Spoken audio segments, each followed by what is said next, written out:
Stéphane Braconnier, bonjour. Bonjour et merci de votre invitation. Merci d'avoir accepté notre invitation pour les entretiens de Diane de Poitiers. Vous êtes professeur des universités en droit public de l'économie. Vous êtes à la tête de l'une des prestigieuses universités françaises du droit, Paris-Panthéon-Assas. Vous en êtes le président depuis 2020 pour un mandat de 5 ans. Et vous êtes également président du tribunal suprême de Monaco depuis 2023.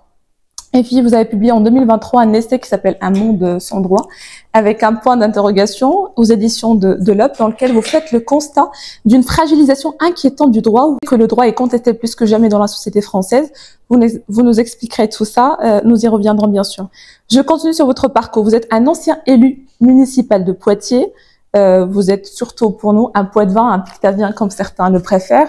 Je vous l'ai dit en off, mais je vous le redis face caméra. Cette série d'entretiens a été créée en pensant à des parcours comme le vôtre, des parcours inspirants pour les Poitevins et puis pour les gens qui nous regardent. Mais avant de revenir un petit peu sur le détail de vos fonctions et de votre parcours, revenons, si vous voulez bien, un peu aux origines, à l'enfance précisément. Comme disait Sartre, l'enfance décide. Alors qu'a donc décidé votre enfant, Stéphane Braconnier? Qu'a décidé mon enfant, je n'en sais rien. En tout cas, ça m'a conduit à Poitiers au moment de mes études, et de mes études de droit en particulier, à la faculté de droit. L'idée, lorsque j'ai choisi les études de droit, c'était de manière assez évidente de m'intéresser, sinon à l'intérêt général, du moins à une forme d'intérêt collectif. Et derrière les études juridiques, il y a évidemment cet intérêt collectif très fort, qui est de pouvoir garantir, grâce à un certain nombre de règles, une vie sociale apaisée, sereine et régulée. Donc, je ne sais pas si tout ça remonte à l'enfance, parce qu'il faut pas rappeler que vous êtes né dans les Deux-Sèvres. Exactement. Voilà. Mais je crois qu'il faut pas toujours rechercher trop loin les déterminismes sociaux et familiaux. Mais en tout état de cause, ce qui m'a beaucoup animé au moment où je suis arrivé à Poitiers pour faire mes études de droit, c'était cette conviction que d'une manière ou d'une autre, j'aurais l'occasion de travailler et de servir pour l'intérêt général et l'intérêt collectif. Donc vous n'êtes pas né juriste, vous l'êtes devenu. Exactement. Je ne suis pas né juriste, je ne suis pas né dans une famille de juristes. Ça, c'est assez important également.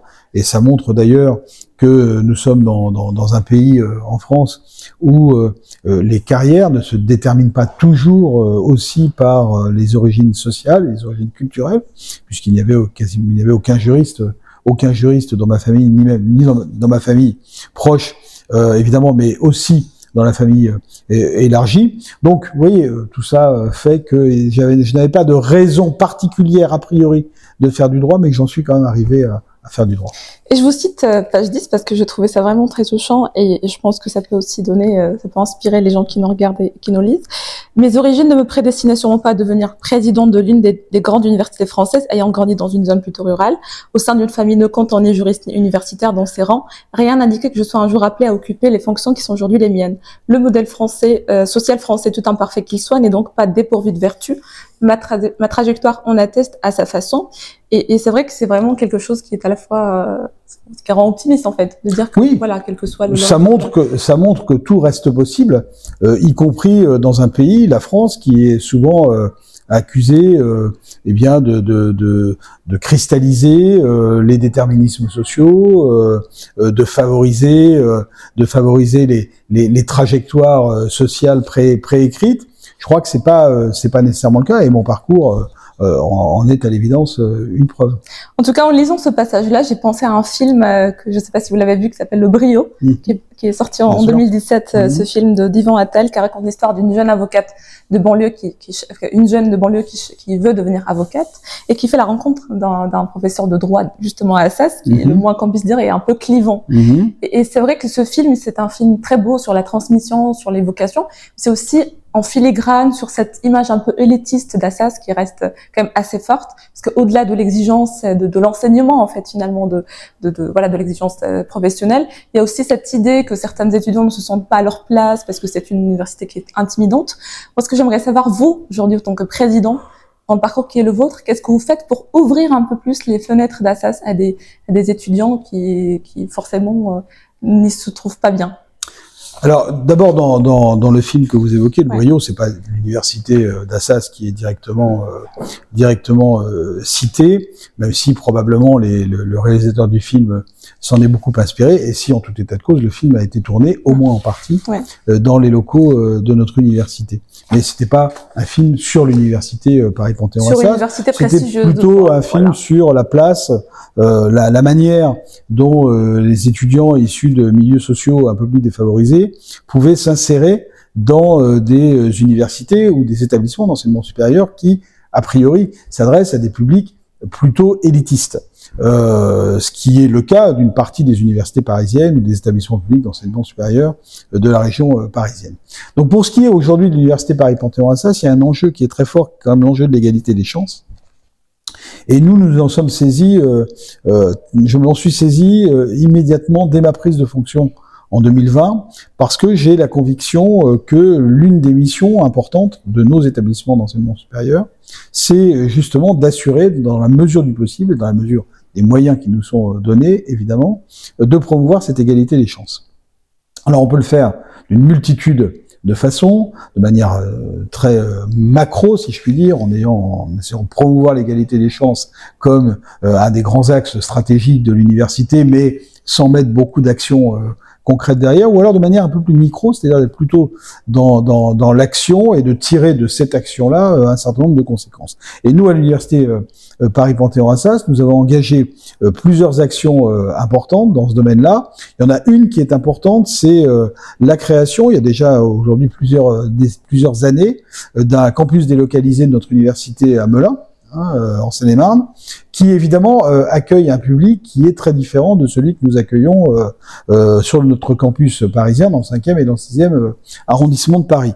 Et le campus de Melun, pour nous, c'est absolument essentiel, parce que c'est un campus qui fait partie intégrante de l'université Paris-Panthéon-Assas. Et ça a été aussi un enjeu très important de mon début de mandat, c'est-à-dire de faire comprendre à la communauté universitaire que ce campus de Melun, c'était pas l'université de Melun à part et un campus qui vivait sa vie de manière périphérique, mais ça faisait partie intégrante de l'université Paris-Panthéon-Assas, surtout que les étudiants du campus de Melun, qui encore une fois sont issus de milieux sociaux un peu différents, eh bien étaient étudiants de l'université Paris-Panthéon-Assas au même titre que les étudiants parisiens. Et nous avons là-bas un certain nombre d'actions pour promouvoir cette égalité des chances, pour aider nos étudiants, pour les soutenir, pour ensuite accompagner leur arrivée sur le campus de Paris, puisque très souvent, après l'obtention de leur licence, ils viennent à Paris, qui nous permet vraiment de favoriser cette promotion sociale qui, pour moi, est extrêmement importante. Et puis, sur notre campus parisien, évidemment, nous menons toute une série d'actions dans le domaine de la vie étudiante, dans le domaine de la pratique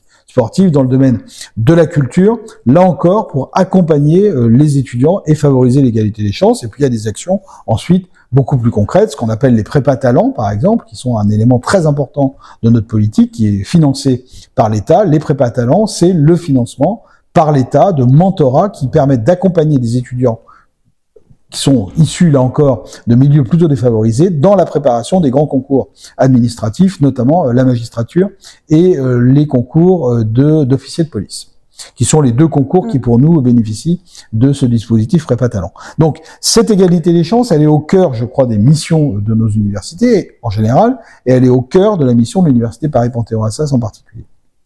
Je le disais aussi en introduction, vous occupez également les fonctions de président du tribunal suprême de Monaco. Si je comprends bien, c'est un petit peu l'équivalent du Conseil constitutionnel en France? Le tribunal suprême de Monaco, qui est la plus vieille juridiction suprême en Europe et même dans le monde, puisqu'elle a été créée, au début du XXe siècle, et elle a été créée dans un contexte qui est tout à fait intéressant, c'est que la première constitution monégasque comportait, ce qui était rare à cette époque-là, elle comportait une déclaration des droits, donc des droits de l'homme en définitive, qui reprenait sous une forme un peu différente beaucoup des droits reconnus dans la déclaration des droits de l'homme et du citoyen. Et le prince Albert Ier à l'époque avait considéré que cette déclaration des droits qui était introduite dans la Constitution, eh bien, devait bénéficier d'une protection juridictionnelle, et donc il a créé le tribunal suprême pour assurer cette protection constitutionnelle des droits. Donc le tribunal suprême de Monaco a été la première juridiction constitutionnelle compétente dans la protection des droits, et ensuite ses fonctions, ses missions, ses compétences ont été élargies, puisqu'aujourd'hui le tribunal suprême et juge évidemment des droits, toujours, et juge constitutionnel, des lois en particulier, qui sont votées par le Conseil national, qui est le Parlement monégasque, des ordonnances souveraines, qui sont les ordonnances adoptées par le prince souverain, et puis le tribunal suprême est également juge administratif, c'est-à-dire qu'il juge de la légalité des actes de l'administration monégasque, donc c'est l'équivalent du Conseil constitutionnel et du Conseil d'État dans sa fonction contentieuse. Qu'est-ce que vous avez ressenti quand votre nom a été envisagé pour cette fonction-là? Je siégeais déjà au tribunal suprême depuis un certain nombre d'années, puisque j'y ai siégé déjà 4 ans, de 2019 à 2023, en tant que membre du tribunal suprême. Auparavant, j'étais déjà membre du comité supérieur d'études juridiques de la Principauté de Monaco, qui est l'organe qui conseille le gouvernement de Monaco dans la préparation d'un certain nombre de textes. C'est un peu le Conseil d'État dans sa fonction administrative, si vous voulez. Donc, je connaissais bien le Monaco et le droit monégasque. Lorsque je suis entré au tribunal suprême en 2019, je n'avais pas forcément vocation à en prendre la présidence, et puis il se trouve que les circonstances ont fait qu'en 2023, j'étais en position de prendre cette présidence qui était un peu dans la continuité de l'action que j'avais conduite jusqu'à présent. Donc il y a eu pas une immense surprise, mais en tout cas, j'ai été évidemment très honoré de pouvoir exercer cette fonction, la juridiction monégasque, le tribunal suprême étant la première juridiction de Monaco. Comment vous faites pour gérer un agenda aussi chargé C'est beaucoup d'organisation, J'ai la chance d'avoir des collaborateurs à la fois à l'université et au tribunal suprême de Monaco qui sont extrêmement efficaces, très rigoureux. Mais la clé de tout cela, c'est évidemment beaucoup de travail, ça c'est indiscutable. Et puis une organisation extrêmement rigoureuse, c'est-à-dire que c'est une organisation qui ne souffre pas du tout d'approximation, sinon c'est l'accident industriel à assurer. En tout cas, vos différentes fonctions, vos années d'enseignement dans le supérieur et votre spécialité, donc le droit public de l'économie, vous ont permis d'écrire un essai, votre dernier essai, dans lequel vous partagez un certain nombre de réflexions sur l'état de droit aujourd'hui, en tout cas dans lequel vous plaidez pour l'acculturation. Vous nous expliquerez ce que ça veut dire, l'acculturation du droit dans la société. C'est-à-dire que vous partez d'un constat qu'aujourd'hui le droit est déjà contesté. Si j'ose dire, quels sont les symptômes de cette contestation du droit aujourd'hui? Alors, si vous voulez, le moteur de cet essai, ça a été effectivement le constat que les différentes expériences que j'ai pu avoir dans le domaine juridique depuis maintenant un certain nombre d'années, tant en matière d'enseignement qu'en matière de recherche, dans le domaine du droit en général, du droit public de l'économie en particulier, les fonctions que j'ai exercées ici ou là, comme juge à Monaco, mais aussi, ça fait partie d'une expérience tout à fait enrichissante. J'ai été pendant plusieurs années au comité de déontologie du Comité national olympique et sportif français. J'ai même présidé le comité de déontologie du Comité olympique français pendant 3 ans. J'ai été membre de la commission des sanctions de l'Agence française antidopage. Donc là encore, l'occasion d'agir un peu comme juge. Juge des sanctions dans le domaine sportif, et toute cet ensemble d'expériences qui paraissent a priori un peu différentes les unes des autres, même si certaines d'entre elles évidemment sont très proches, sont en définitive assez complémentaires et m'ont permis de nourrir une vraie réflexion sur la place du droit dans la société, la manière dont le droit aujourd'hui est perçu par notre société, par nos sociétés d'ailleurs plus largement, parce que dans ce petit essai très modeste, je parle non seulement de la place du droit dans les sociétés nationales, mais également au niveau européen et au niveau international. Et l'idée, c'était de se dire, au fond, en tant que professeur de droit et avec une expérience pratique, entre guillemets, pour faire simple, assez diversifiée, est-ce qu'il y a un certain nombre d'enseignements à tirer de ce que je constate de l'évolution du droit, de l'évolution de la nature du droit, de l'évolution de son acceptation par la société, de l'évolution de la confiance qu'ont les citoyens dans le droit, et en définitive, qu'en est-il, quid du respect du droit, tout simplement, par nos sociétés. Et force a été de constater assez rapidement que, de manière très empirique, encore une fois, le droit qui aujourd'hui apparaît, qui il y a quelques décennies apparaissait comme une évidence dans nos sociétés, qui ne souffrait guère de contestation, qui pendant longtemps d'ailleurs bénéficiait pas de toute une série de mécanismes dont il bénéficie aujourd'hui, notamment le contrôle de constitutionnalité, puisqu'on en parlait à l'instant. Eh bien, ce droit aujourd'hui est de plus en plus contesté, voire écorné, et on en voit chaque jour différents symptômes, une montée en puissance des symptômes. Au niveau national, c'est évidemment, et en dernier lieu, puisqu'il faut prendre quelques exemples, en dernier lieu, la contestation du contrôle de la constitutionnalité des lois, par exemple, mais contestation du contrôle de la constitutionnalité des lois qui apparaît un peu en écho du contrôle en général par le juge des textes législatifs, réglementaires, etc., etc. C'est parfois aussi la contestation du rôle du Conseil d'État dans le contrôle de la légalité des actes administratifs, des actes de l'administration. C'est la contestation du rôle du juge pénal dans la manière dont il juge de l'application des peines ou dont il juge d'un certain nombre d'éléments liés aux sanctions pénales.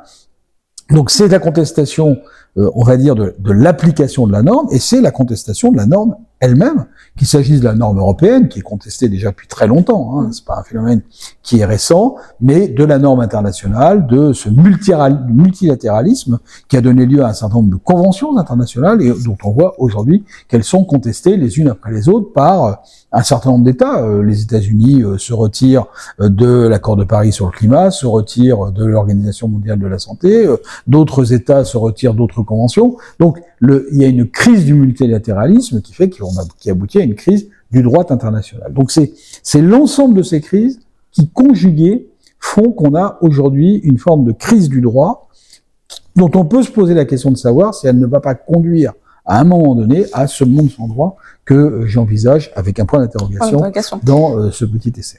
Donc là, vous citez des illustrations, des cas un petit peu emblématiques de cette contestation. Donc pour rester un peu sur le plan national, vous avez aussi évoqué le cas des Gilets jaunes, donc, qui était aussi une crise majeure, et aussi le cas de la crise sanitaire. Donc quelles mesures ces deux crises-là, peut-être pour revenir sur la crise sanitaire, étaient un moment justement de délégitimation du droit dans lequel il y a eu beaucoup de remises en cause. C'est-à-dire que ces deux crises de nature très très différente. Hein. La crise sanitaire, la remise en cause de la norme, c'est qu'on a abouti à une forme de relativisation de la norme. C'est-à-dire que la crise sanitaire a fait que l'urgence a commandé qu'on prenne un certain nombre de décisions et qu'ensuite on se préoccupe de savoir si ces décisions étaient bien légales ou pas.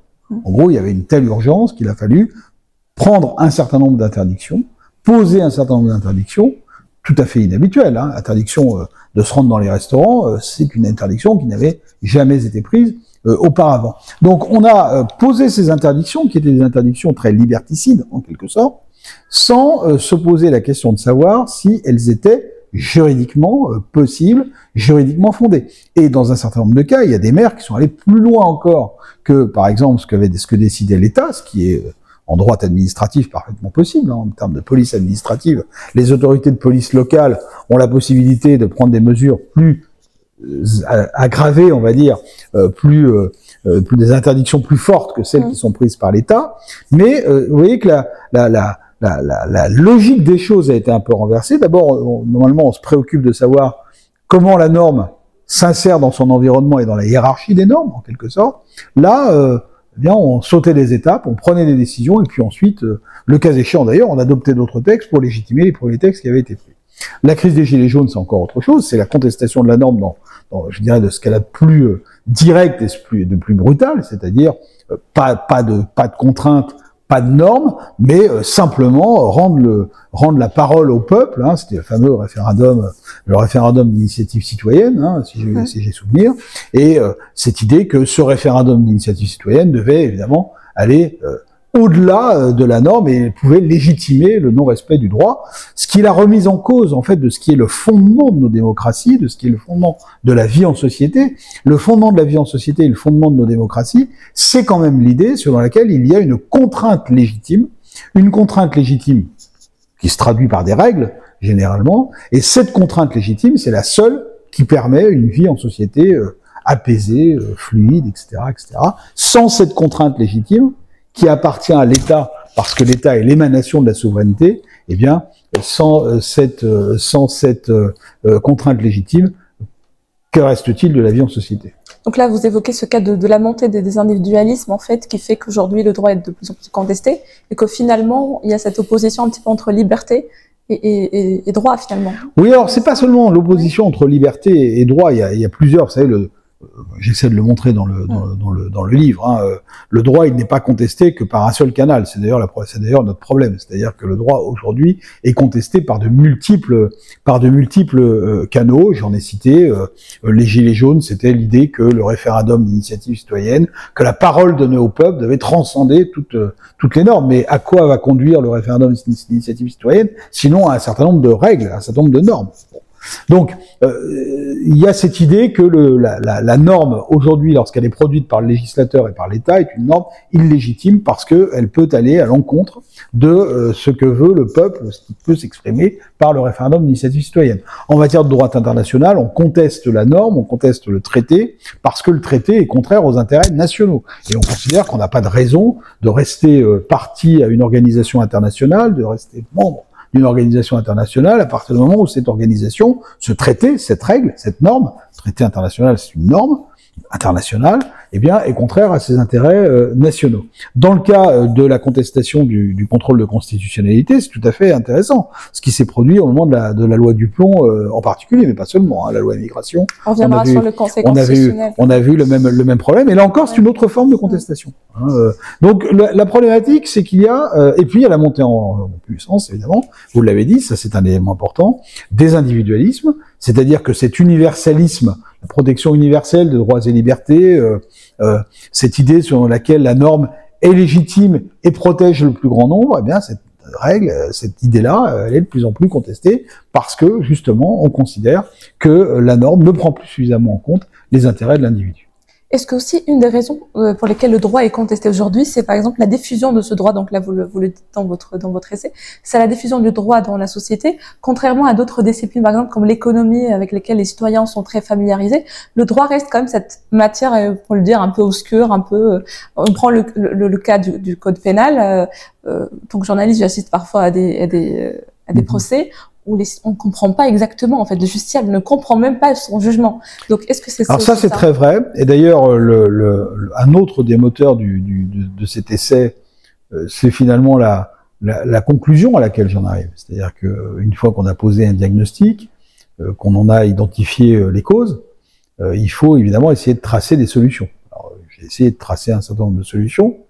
Il y en a qui tiennent dans le rétablissement de la confiance dans la justice, par exemple, parce que comment peut-on consolider la place du droit, réhabiliter le droit dans nos sociétés si la société elle-même n'a pas confiance dans ceux qui sont chargés d'appliquer le droit, la justice, hein, on voit, les chiffres le montrent, hein, il y a une défiance à l'égard de la justice, manque de confiance à l'égard de la justice qui est particulièrement inquiétant. Donc ça, c'est un premier point. Le deuxième point, et l'autre élément de solution, l'autre piste de réflexion, c'est évidemment la meilleure acculturation de nos sociétés au droit. Et ça, c'est vraiment l'enjeu. Je crois aussi un peu le combat et la conviction que je porte, c'est que il faut mieux acculturer nos sociétés au droit, c'est-à-dire mieux faire en sorte que le droit appartienne à la culture collective. Que chacun ait la conviction que le droit est quelque chose d'important, qu'il faut le respecter. Et ça, c'est une démarche à la fois individuelle et collective. Collective parce que je crois qu'il appartient à l'État, il appartient au pouvoir public, il appartient aux institutions de mieux expliquer le droit, de mieux faire comprendre l'importance du droit dans une société. Peut-être que nos institutions, soit les collectivités locales ou l'État font insuffisamment. Et puis c'est un travail collectif qui passe notamment par l'éducation, et l'éducation au droit, l'enseignement du droit. Je crois que c'est un point extrêmement important. Vous savez, le droit, c'est quand même la seule matière à laquelle peut échapper ceux qui ne feront pas des études de droit. Hein. Si vous ne faites pas d'études de droit en France, eh bien vous n'aurez jamais d'enseignement juridique. Sauf peut-être si vous avez la chance de pouvoir choisir, et si vous faites ce choix-là, l'option droit et grands enjeux du monde contemporain en classe de terminale, mais c'est une option, d'abord, ce n'est qu'une option qui est récente, qui n'est pas présentée, qui n'est pas présente dans tous les établissements d'enseignement secondaire et qui n'est évidemment pas choisie par tous les lycéens. Donc ça, je crois que c'est très dommage. Alors, il s'agit pas de dire qu'il faut faire du droit, il faut faire 5 heures de droit toutes les semaines de la petite section jusqu'à la terminale, hein, c'est pas ça l'idée, mais en tout cas, de créer et d'initier un enseignement juridique à différents niveaux de la scolarité des jeunes, en France en particulier, je crois que ça c'est un point important. C'est fait en partie dans les cours d'éducation civique notamment, mais je crois que ça c'est pas non plus les enseignements juridiques. L'important c'est d'habiliter le droit, d'acculturer, encore une fois, je crois que c'est le meilleur terme, d'acculturer notre jeunesse au droit, parce que ce qui est fait au moment de ce que l'on apporte aux jeunes, évidemment, c'est un investissement important pour l'avenir. C'est une des raisons pour lesquelles le droit est très attractif pour la jeunesse et qu'on a envie de le découvrir, on le découvre qu'au supérieur finalement. Exactement. Et donc je pense que chaque année, c'est à peu près 34 000, 35 000 étudiants qui font leur entrée en première année de droit, c'est ça. Alors après, pour la deuxième année, c'est différent parce que 1 sur 2... ça dépend, c'est très variable. Ouais. En tout cas, le droit mène à tout. On va continuer sur les facteurs de cette contestation du droit aujourd'hui. On est passé sur des cas un peu plus emblématiques au niveau national et aussi au niveau international. Aujourd'hui, le droit international, on peut dire qu'il est un peu piétiné par différents endroits. Si je prends le cas du conflit israélo-palestinien, la réalité est celle d'un enchaînement des violences sur des civils qui de plus en plus, cette violence qui est de plus en plus insoutenable, et quelle que soit la qualification juridique des crimes commis et susceptibles d'être retenus depuis le 7 octobre, les différents appels à cessez-le-feu sont en vain, les condamnations de la Cour pénale internationale ne changent rien. Le droit est impuissant face à cela aujourd'hui, selon vous? Oui, mais ça, je dirais que c'est un constat qu'on a fait depuis les années 20. Enfin, après la Première Guerre mondiale, le grand projet des politiques, des hommes politiques de différents pays, notamment américains, français et anglais, c'était quand même la paix par le droit. La paix par le droit. On a un pacte qui s'appelle le pacte Briand-Kellogg, dans les années 30, début des années 30, fin des années 20, début des années 30, qui rend la guerre illégale, et qui déclare que la guerre est illégale, de manière générale. On a vu où ça nous a mené quelques années plus tard. La création de la Société des Nations, après la Première Guerre mondiale, le projet de la Société des Nations, c'est la paix par le droit. La création de l'Institut des hautes études internationales en 1922, c'est aussi le projet de la paix par le droit. Donc, si vous voulez, le fait de dire que le droit va être mis au service d'une cause importante au niveau international, la paix, il n'y a pas plus important au niveau international, si vous voulez, c'est un projet qui est ancien. Plus d'un siècle plus tard, on va dire, oui, plus d'un siècle après la Première Guerre mondiale, force est de constater que ce projet-là, il a échoué. Il a échoué de manière évidente, évidemment, au moment du déclenchement de la Seconde Guerre mondiale, de tout ce qui a été commis pendant la Seconde Guerre mondiale, qui a eu cet effet bénéfique de faire émerger de nouveaux crimes, les crimes contre l'humanité, en particulier, le crime de génocide, également, qui sont apparus au moment du procès de Nuremberg après la Seconde Guerre mondiale, mais si vous voulez, c'est ce dessin-là, le droit versus l'intérêt des États, le droit versus la volonté des États de se faire la guerre, la force est de constater que la volonté des États de faire, enfin, du moins le droit se fracasse devant la volonté des États de faire la guerre, et de faire la guerre surtout comme ils l'entendent, c'est-à-dire parfois en dehors des règles de la guerre,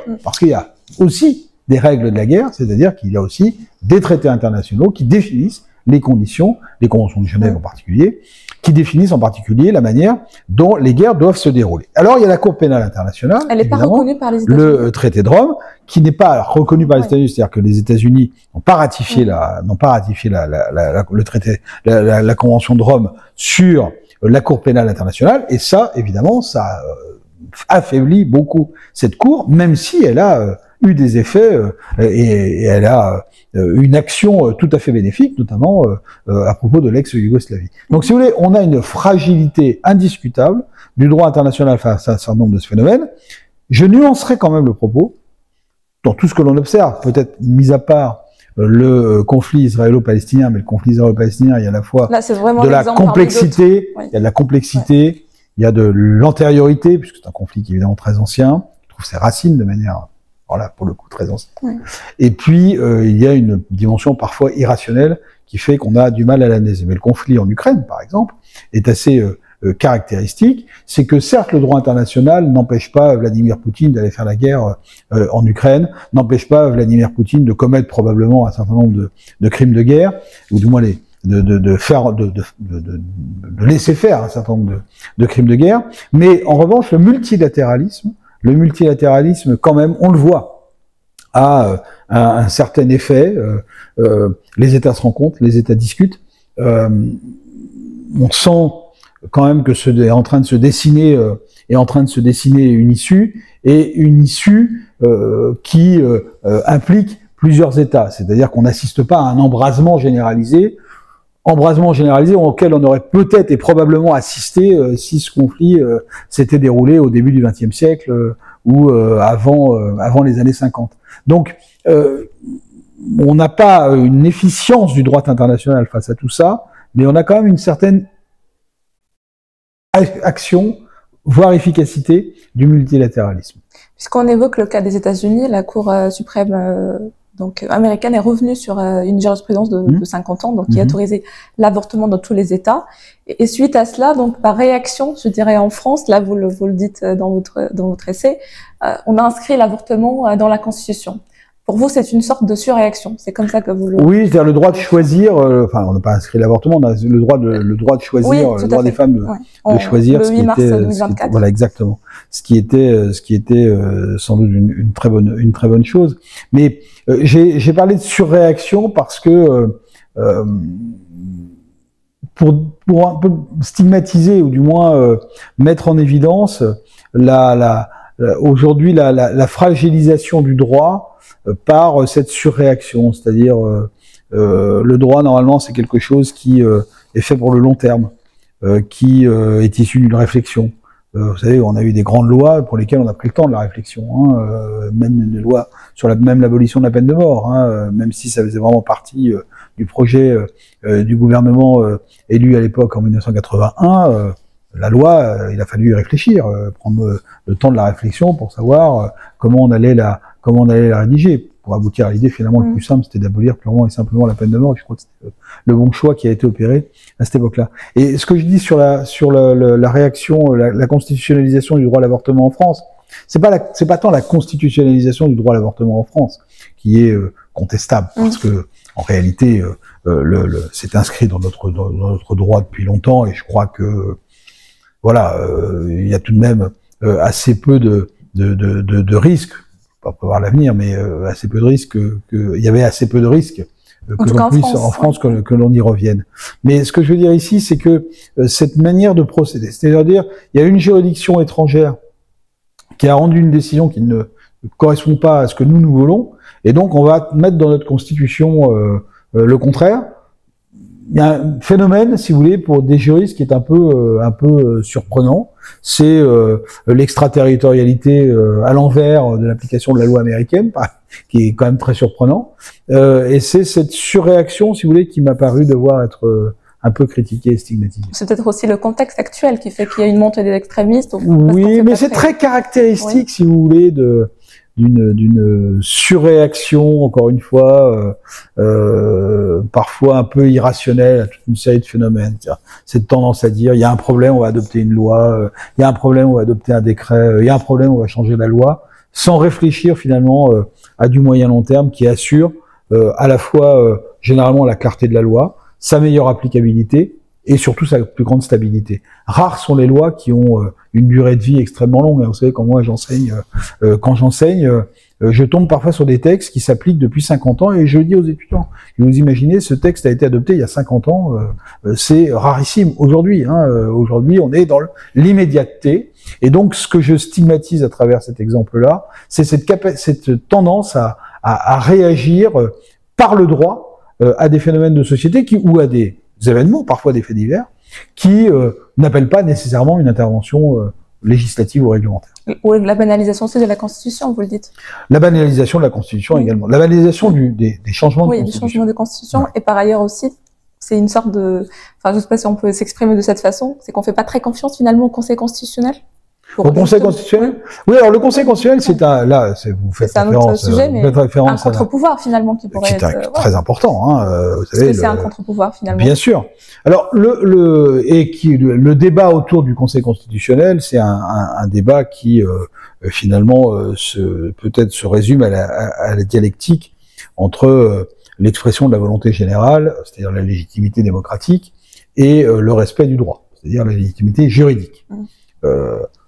Il y a des textes qui sont votés par un parlement qui a été élu par le peuple, et donc qui a une forte légitimité juridique, a fortiori si ce parlement est de la même couleur politique que le président de la République, qui lui est élu au suffrage universel direct, très forte légitimité, et néanmoins ces textes, votés par un parlement légitime et soutenus par un président de la République légitime, ces textes peuvent être remis en cause par une juridiction, le Conseil constitutionnel, au motif que ces lois sont contraires à la Constitution, ou ces projets de loi sont contraires à la Constitution. Alors c'est vraiment la dialectique entre la légitimité politique, la légitimité démocratique et la légitimité juridique, qui s'est traduit par les formules qu'on a entendues récemment, le coup d'État constitutionnel, d'autres formules du même genre, mais qui s'était traduit déjà je me souviens d'un député après l'élection de François Mitterrand en 1981, qui avait proclamé, dit à l'opposition, vous avez juridiquement tort parce que vous êtes politiquement minoritaire. Comme si le fait d'être politiquement minoritaire d'être politiquement majoritaire, vous donnez nécessairement raison juridiquement, ce qui est évidemment l'antithèse de l'existence du Conseil constitutionnel. Donc vous voyez que c'est pas nouveau.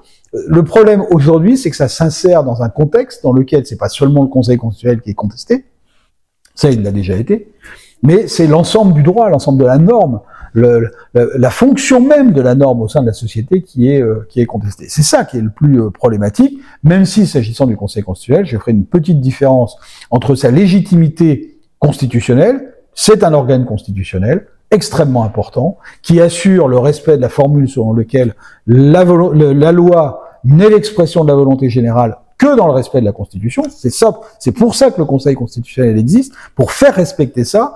La loi n'est l'expression de la volonté générale que dans le respect de la Constitution. Donc c'est un organe légitime.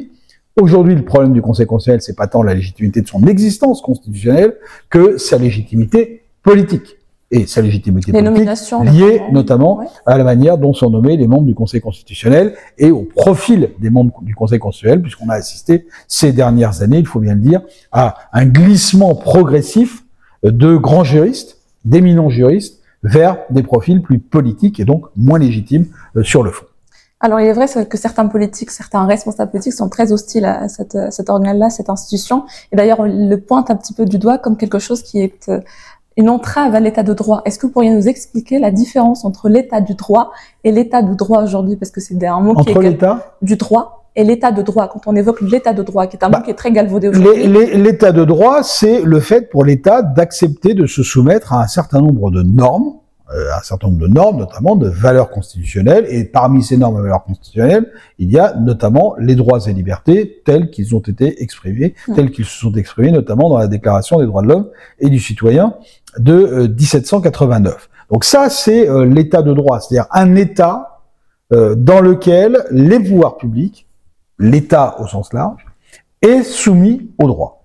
Il y a des règles, il doit les respecter. Vous ne pouvez pas être arrêté de manière arbitraire, on ne peut pas vous interdire de construire votre maison de manière arbitraire, on ne peut pas vous interdire de circuler dans le centre-ville de Poitiers de manière arbitraire, il faut que tout ça soit motivé, justifié, expliqué et conforme au droit.